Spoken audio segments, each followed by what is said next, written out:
ಮಾಜಿ ಸಚಿವ ರೇವಣ್ಣ ಜೈಲು ಪಾಲು. ಮೇ 14ರ ತನಕ ನ್ಯಾಯಾಂಗ ಬಂಧನ. ಪರಪ್ಪನ ಅಗ್ರಹಾರ ಜೈಲಿಗೆ ಎಚ್ಡಿ ರೇವಣ್ಣ.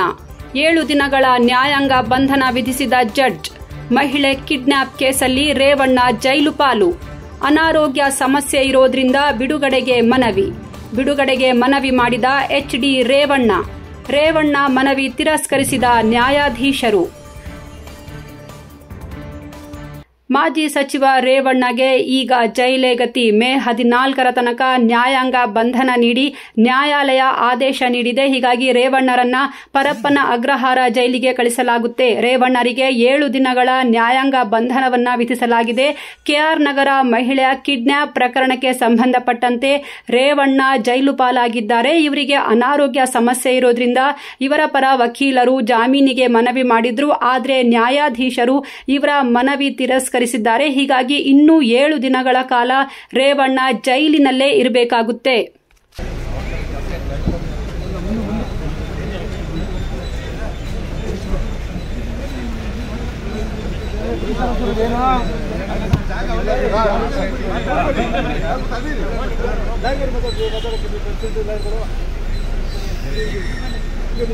ಬಿಡ್ರೆ ಜಾಗ ಬಿಡಿಸಿ ಸರ್.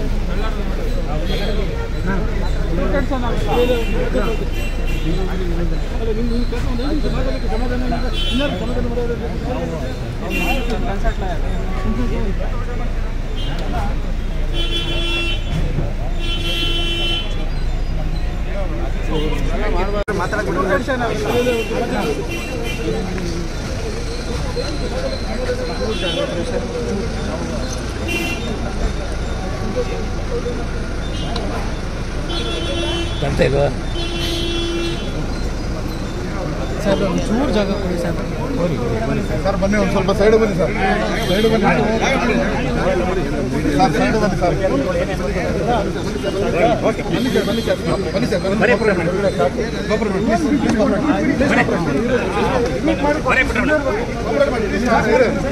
ಸರ್ ಬನ್ನಿ ಈಗ ಅದಕ್ಕೆ ಆ ಥರ